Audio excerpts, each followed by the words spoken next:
Hey, everybody, this is Brett Ingram, and this is the optYOUmize podcast, the show that helps entrepreneurs build their dream business and dream life. Today, we're talking with Rebecca Vickers, VP of Operations at FMO Media. She specializes in empowering teams, building relationships, developing winning strategies, and creating effective systems.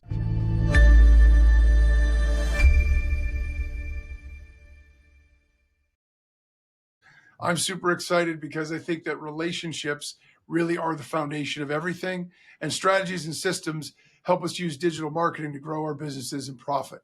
So, with that, welcome, Rebecca. Thanks a lot for joining us. Thank you so much for having me, Brett, and your wonderful audience. I'm so excited to dive in with you today. Yeah, I am too. You have a fascinating background. I think what you do is particularly relevant for today's day and age with some of the latest evolutions over the last decade or so in the way that we work and the way that we build businesses. So I have a lot of stuff I want to talk to you about, but let's start with your personal story. Can you just give us a sense of how you got started in your career to begin with? Yeah, so when I was a teenager, I realized I wanted to go into theater and be an actor and director and tell stories. I really love stories. I loved them as a kid, so it was natural for me to want to take that into my career and professional life. And my parents, very wisely, having come from the theater, told me that I needed to study something practical alongside of pursuing my dreams and my passions. I'm very grateful to them now for that. When I was a teen, I was a little angsty and a little frustrated by that. But all of that said, they put me into some wonderful programs, and I got into a wonderful college where I was able to thrive and pick up and just soak up a lot of different information and knowledge. And I start my journey there, Brett, because I see everything that I've done along the way, every experience that I can absorb and learn from has contributed to what I'm doing now and where I am and who I am.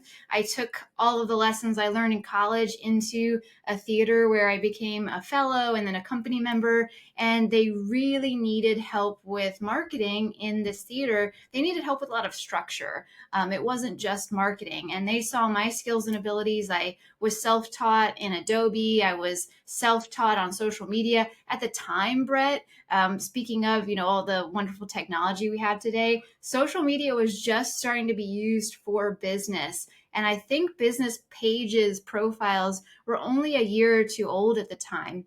And it was kind of novel, this idea that we should be spending time in our marketing on social media. And I was helping to usher that in. And I got a lot of resistance for a while. I even got resistance in leveling up the quality of our graphic design.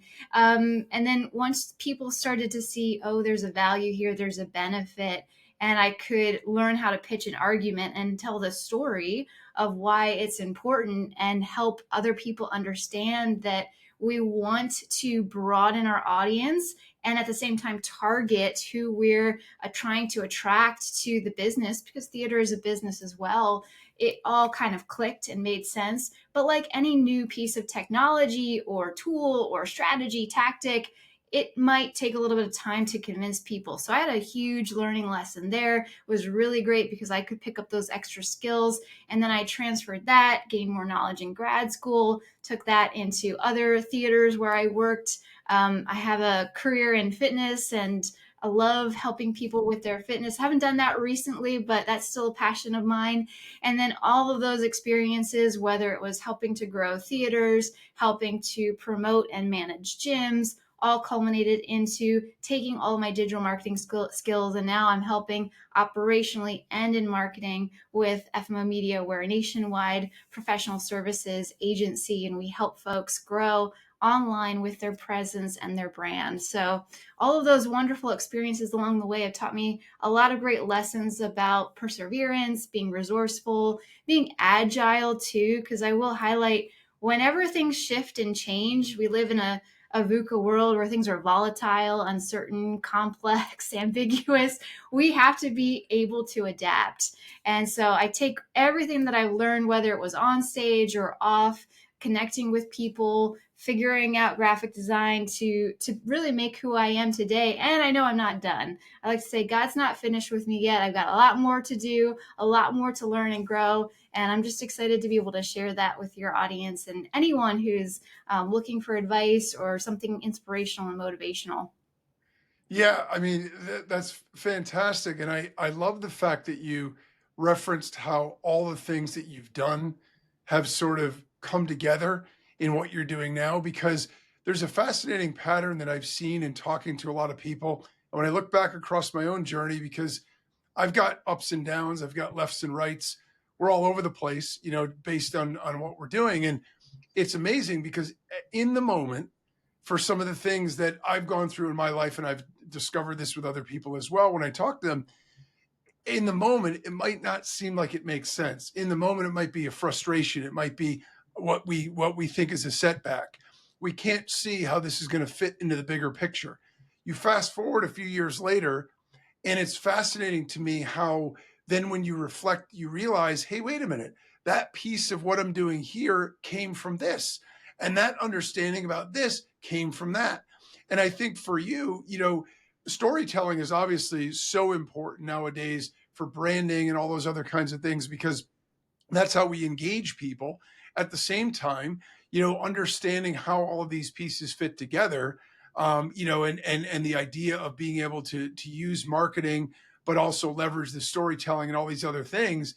You could see why that would make you versatile in terms of what you do, and an understanding of how to build and grow from digital marketing these days. So I think that's awesome, and I appreciate you sharing your story with us about that.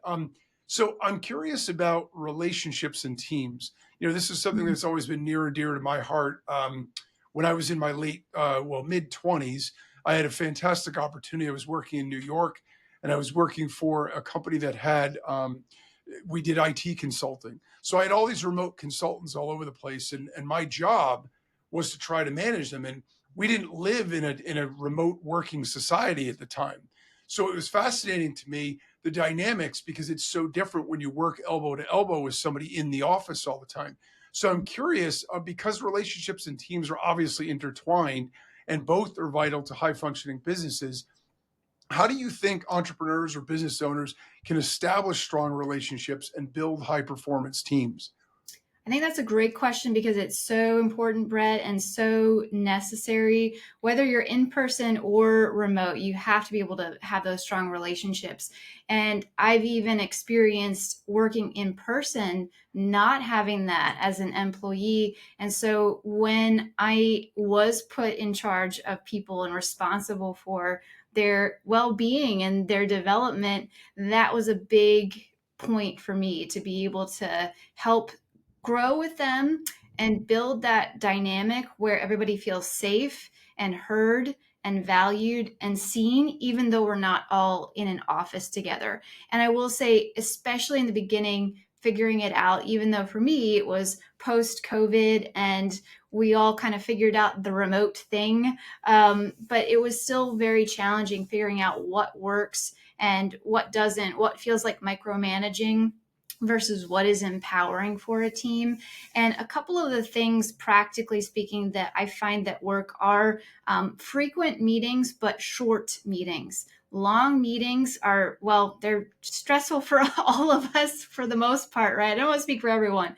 I'm sure there are some exceptions, but I find that shorter, frequent meetings help people stay connected, and you can be efficient and effective in those as long as you're very clear on what the goal of that meeting is. I was actually having a conversation with another leader about this on my podcast, and we were both really resonating with that idea that you want to have touch points, you want to have engagement, and you want to make sure that your communication is not simply transactional with your team. So we like those 15, I'm not talking 15-minute meetings. If the person needs a little bit longer, you might want some buffer time to extend that in your day. You might need to find another time to follow up with them. I love talking to my team. I would like to hope that my team loves talking to me. We certainly have some great conversations, but the conversations and getting to know your team also takes a curiosity.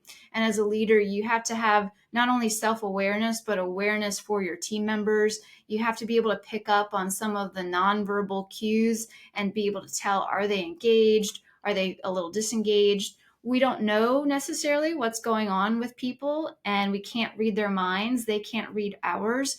So getting to the heart of maybe what they're struggling with, maybe it's a personal matter, maybe it's external, And so there's a little bit of a fine balance between asking too many questions that are crossing a line, and then also asking because you care about their well-being and you want to know how you can support them. And Brett, it can be as simple as, hey, how can I support you? They might not know the answer right away, and they shouldn't feel pressure to tell you right away, but they can feel safe knowing that you care deeply about them. And then the other part of that too, Brett, is making sure that you follow through on the support and resources you promise or say you're going to help give them and work alongside them with. So that is key and important. The other thing about a remote environment is making sure that it's not simply you and the team or you and that individual team member, but it's also the team collaborating strongly, dynamically together, and they feel safe around each other too. And so we have a couple of structures and guidelines in place. One of them is making sure that we're not talking about work in a silo or any kind of vacuum. No direct messages about work. Let's keep it transparent. We're all here to help each other. And that's done a world of good for us, because then you don't have people side messaging and coordinating on what would be the digital sidelines. Everybody's transparent about the work. They're asking each other for help. They're sharing knowledge, because when you instill that culture of Kaizen, constant, steady improvement, when you have that psychological safety, people don't feel like their jobs are on the line if they make a mistake. People know that they're on a team where other people support them, not just their, we'll say their titled or promoted leaders, that everybody can be a leader of themselves and each other. Then I feel like you open up a really wonderful, rich dynamic, and you nurture a culture that is collectively looking to support and nurture each other and their relationships there. So that's also key. I also go by the motto that you want to praise in public and then constructively give feedback. I don't like the word criticize too much, but constructively criticize or give feedback in private, and that'll help build the psychological safety aspect of it too. So those are a couple of things. We could go into even some more detail.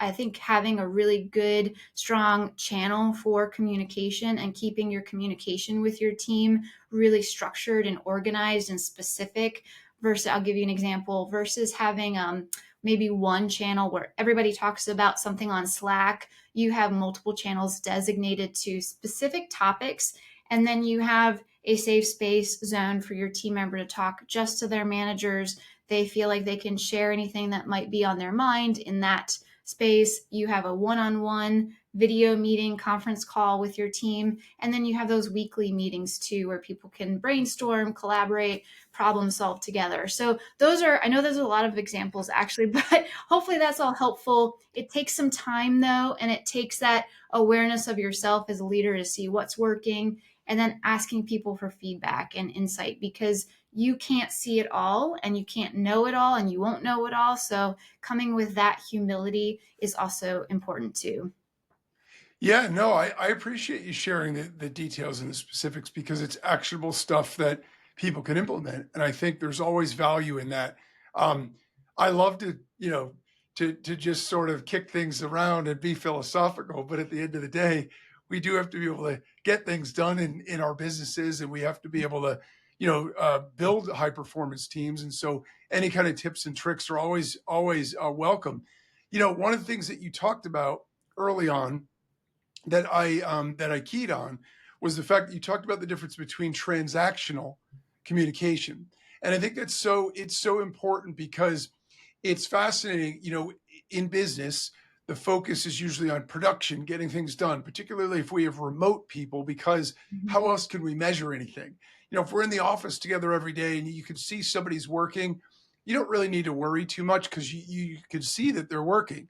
But when everybody's remote, you mentioned the idea of drawing that line between micromanaging but making people feel supported, and it is a really hard line to toe because if you micromanage people, high performers won't stay in that environment. They don't like to be micromanaged. They don't need to be. They're self-managed. They'll get things done. At the same time, if people don't feel supported, there's no connection to the business. That was one of the challenges that I had when I had consultants all over the place because they're working at these other companies. So they almost felt in a lot of ways more connected to that company and the people they worked with every day. So our job was to try to find ways to make them connected. We would do, Yankees games and ESPN Zone and stuff like that. You bring your spouse, you bring your girlfriend, boyfriend, whatever. So we have this giant thing where we all get together and just have fun. And I mean, it's that kind of idea where once you transcend pure business, pure transaction, that kind of stuff, that's where the richness comes. And that's where you start to bond people to the organization. Because to your other point about that, when everything is transactional, there's nothing tying you to the place that you're working or the people you're working with other than the work itself. So on days where the work itself is rewarding and fun, great, you're happy.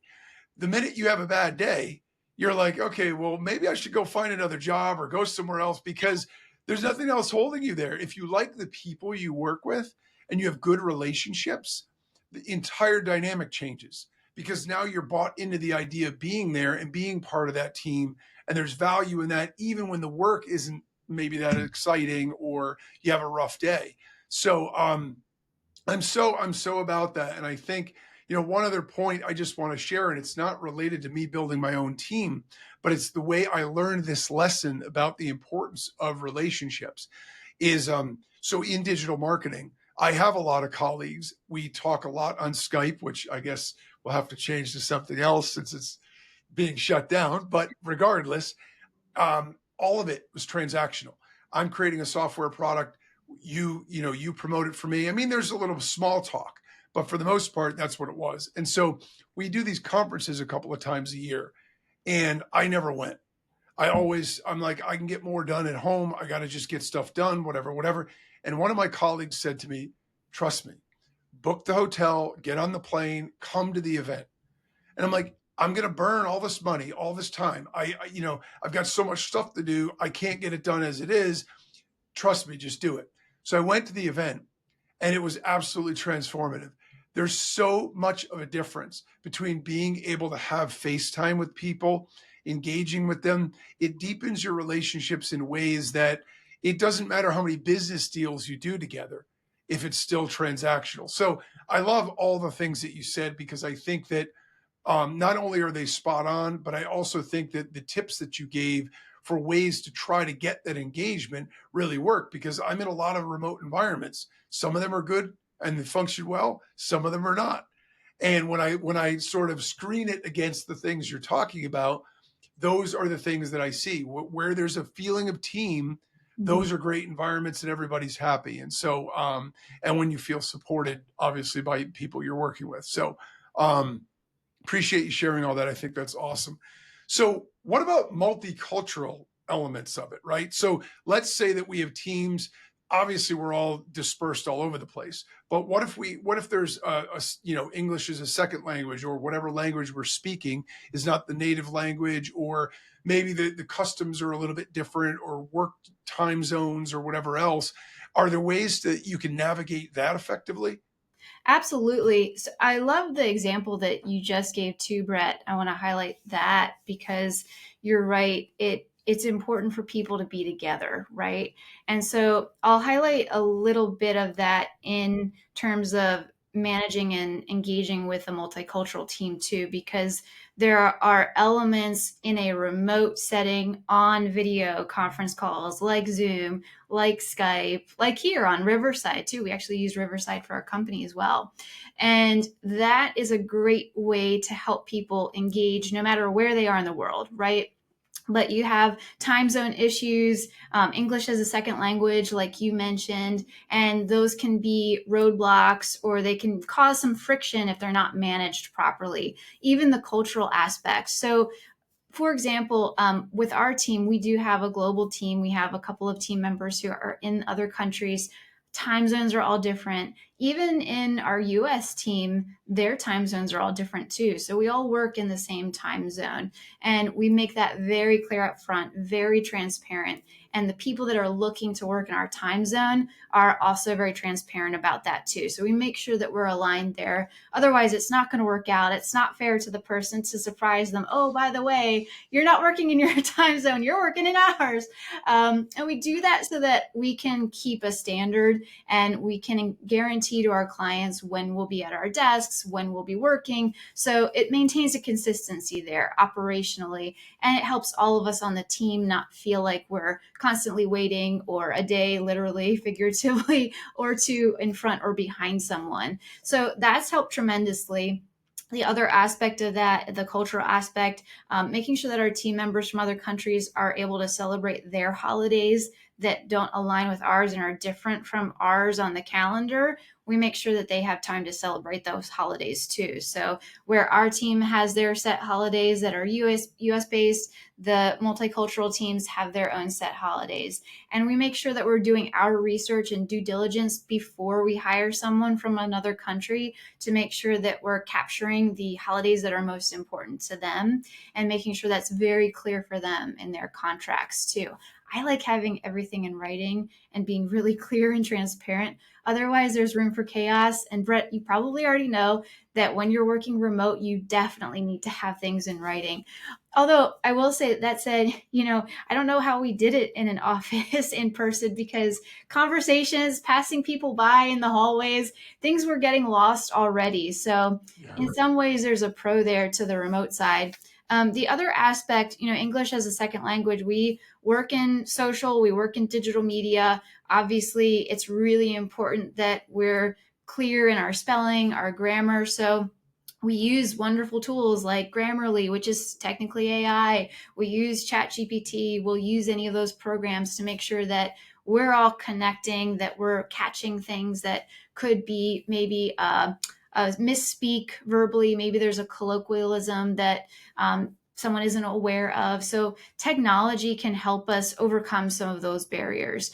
We're also making sure that we're putting the right people in the right seat in the bus, and making sure that you're hiring for the capabilities and the skills that you need in that role. And if someone's not going to be able to manage in that role, whether it is the languages that they need, we also work heavily with a lot of clients who speak Spanish, and Spanish might be their first language. So we have folks on our team who Spanish is their first language, English is their second. They speak both fluently and beautifully. And we're making sure that we're looking for folks who come with those capabilities and they have those tangible and intangible skills that they can bring to the table. And that helps us as a business develop our core competencies too, because we can then manage and work with clients from not just across the country, but in other countries when and if we choose to. So there's a wonderful, beautiful aspect there where we get a mutually beneficial relationship.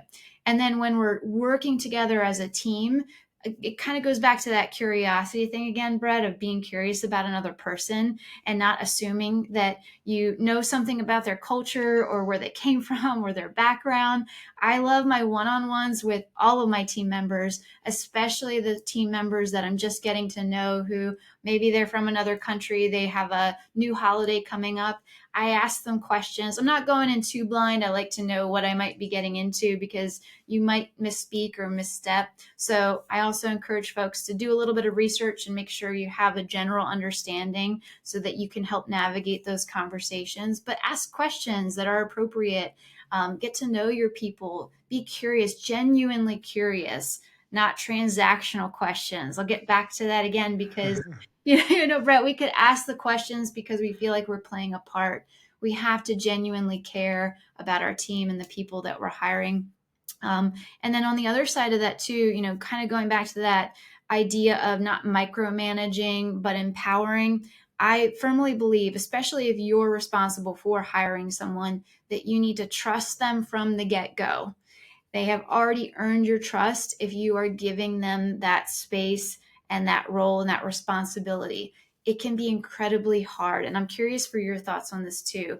But I feel like a lot of folks, especially in the return to work era, return to office era, a lot of folks are maybe hesitant to stay remote because they can't see their team and they're not sure if the work is getting done. And to me, that's an operational challenge and that's an accountability problem that you might have in your company. You might not actually have really good systems set up to hold people accountable.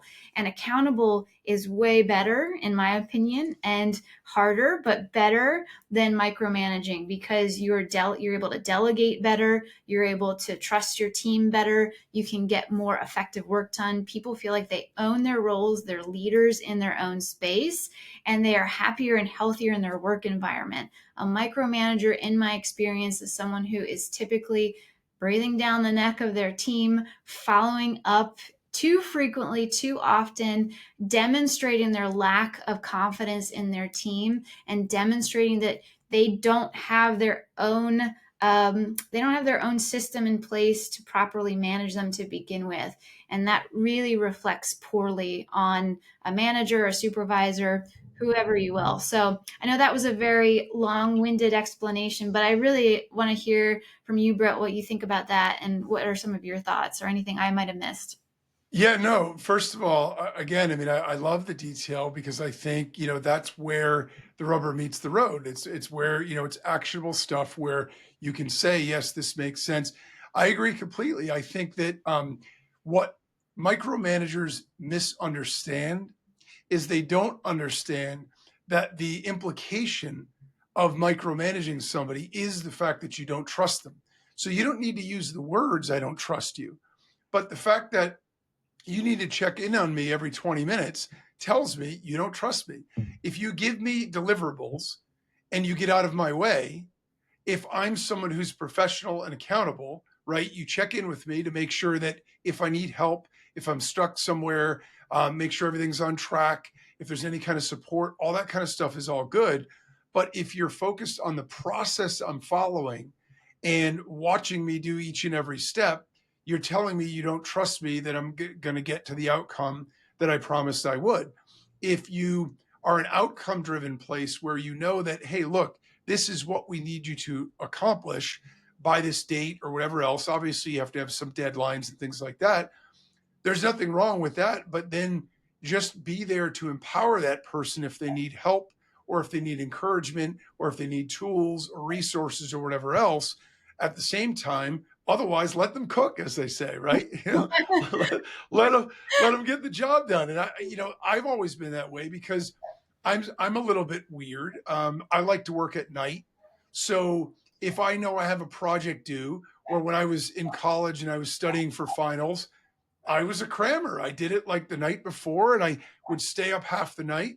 Other people were in bed hours ago. They had been studying for weeks. It's just not how I operated, but it worked for me and it doesn't work for everybody else. And so I think that when you allow people the freedom to create the role the way that they want to do it, like you said, they start to take ownership. When they start to take ownership, they go beyond just producing a result. They start looking at, hey, are there better ways to do this? Is there a way we could do this more efficiently? Is there something else that we could do to improve this whole process? And then as you, as the boss or the manager or director or owner or whatever else, you now don't have all the onus on you and all the pressure on you to always be dictating what things should be done next. And you need to go find more efficiencies. They're doing it automatically and coming to you. Wow. I mean, what a difference that makes in an organization when people come to you with suggestions and then you empower them to do it. Now you've got this win-win relationship where everybody feels valued, everybody feels like their work matters, that it's important, and at the same time they totally feel trusted. And I think it is a really tough line to draw, especially in remote environments, because even if you have micromanaging tendencies, if you're in the same office, I mean, I worked in an office where it was a bullpen, so you could see everybody. So if you were a micromanager, you could be secretive about it because you could still see what everybody's doing, and they don't know that you're paying attention, but you are, and that's okay because nobody ever knew it. But nowadays, if you're a micromanager and it's remote, you're exposed because you're checking in all the time. It's like, okay, what's going on here? I mean, I thought you said I've got to get this done and do it. And so Yeah, I agree with you completely on that. I think it's super important. And it actually is a great transition because what I wanted to ask you about next is we talked about the human side, the human capital side of business. I wanted to talk about the operations and systems and processes and what role those play in business. And you had sort of alluded to the idea that if you don't have good processes and systems in place, that's where you feel like you need to micromanage. If you've got that stuff in place, you can step back. So, what role do you think those kinds of things play in business? How important? Oh, incredibly important. It can, from that aspect, be the foundation of it, right? If you don't know how your business is set up to run and to work operationally, then you can easily fall into chaos, if not already be in chaos, right? I like to say you can't create in chaos. And that's not to say that we can't be messy and get our hands dirty. I certainly know what that's like as an artist. And sometimes you have to roll up your sleeves and get through the muck to figure out, okay, where's the organizational structure here? But you're not, in my opinion, going to have a very strong, healthy culture, happy culture, effective, productive culture if you don't have a structure, because structure will actually set people free to do really great work when they know what's expected of them, when they know what they're accountable for, responsible for, who to strategize and inform and consult with.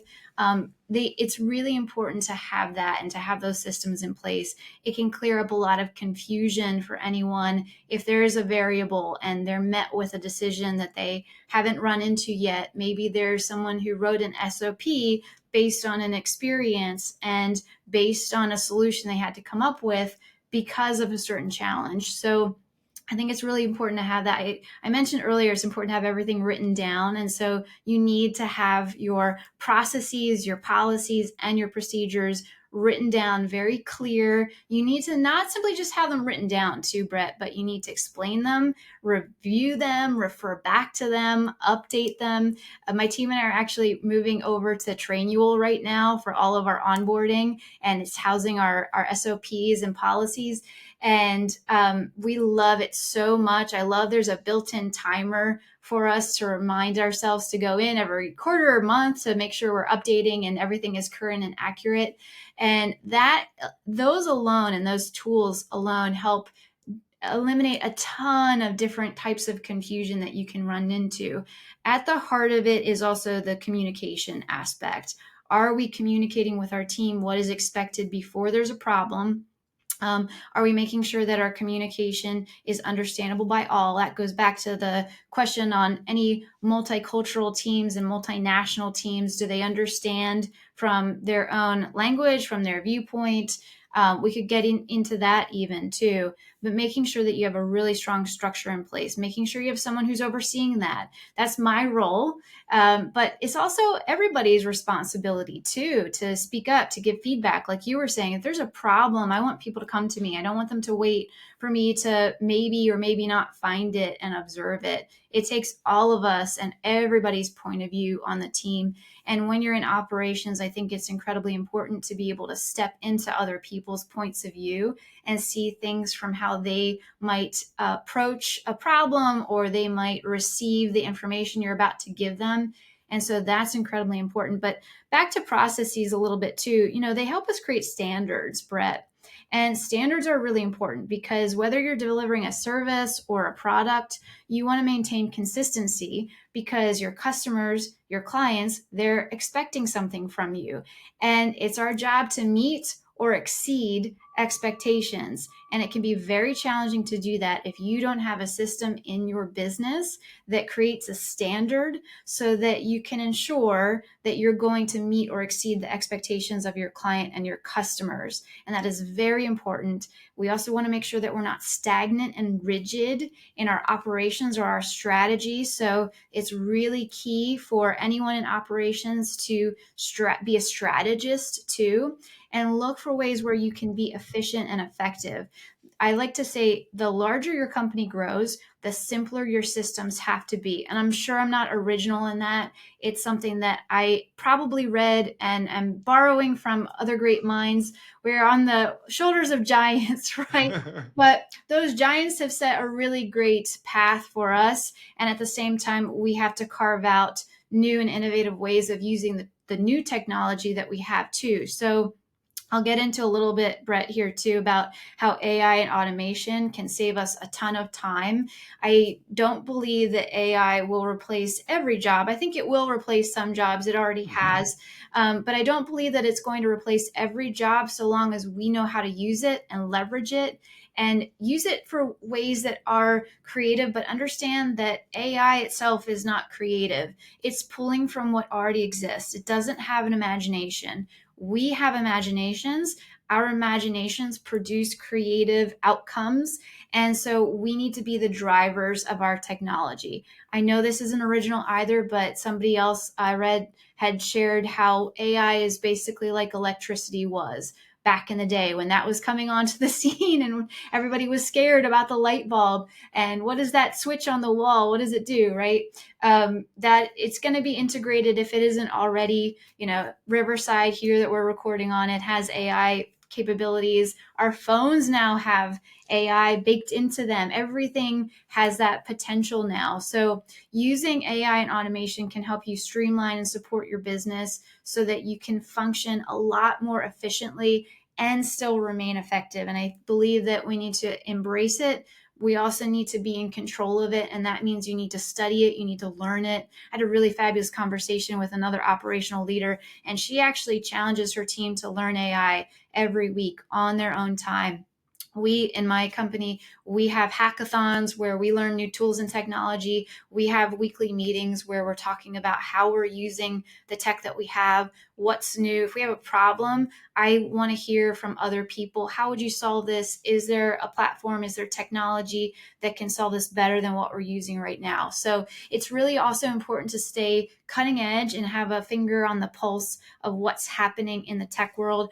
Automation, that simply helps you take all those tedious tasks and don't automate what you don't know. You have to automate what you know. If you try to automate anything you don't know, you're going to create actual chaos for yourself. But automate what you know and what you hate doing. I like to automate what I hate doing. Whether it's automating messages, and I want to qualify that too. Actually, I don't mean that you should automate communication that is relationship building. I mean those kind of transactional, your order has been received kind of messages. You can still personalize your automation, but finding ways to take all of that icky, tedious, time consuming tasks off your plate, put it onto technology, and then monitor it and make sure that it's working properly.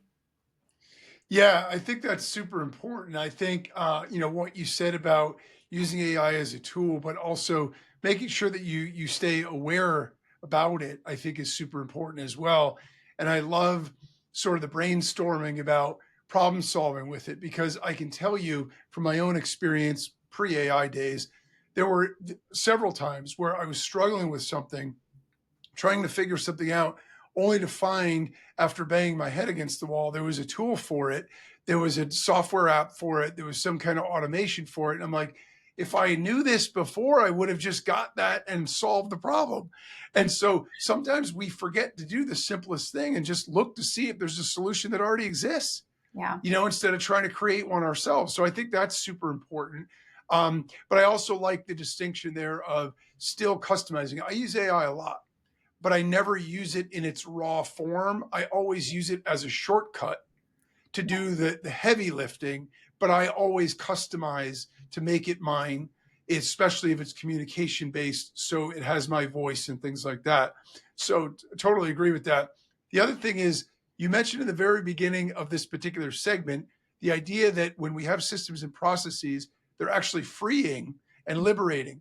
And I love that concept because I'll tell you something about my personal experience. I am an anti-schedule kind of a guy. I struggled with schedules. I was always terrified that if I worked on a schedule, I would be imprisoned by this schedule because now everything is listed when I got to do it and what I got. And what I realized when I actually broke down and did it is it's the opposite. Because once you have your schedule, once you have your process, your system in place, whether it is something inside your business or your own personal schedule, the fact of the matter is everything else outside of that is now free. So you have, it's liberating because you know you've accounted for all the things that need to get done, all the steps in the process, whatever it is, and anything outside of that is extra that now you have the ability to play with and do other things. And so even from a personal standpoint, the systems and processes sort of element strikes a chord with me because I was very resistant. And by the way, my younger son is the same way. He refuses to listen to the fact that if you plan out your time, you will actually have more of it. He's so busy and he's always saying, and my wife and I are constantly telling him, look, all you've got to do is put this stuff to a schedule. You will find you waste more time than you even realize. Yeah. And if you set this up this way, you'll unlock all of that to do stuff you want to do deliberately instead of just wasting time.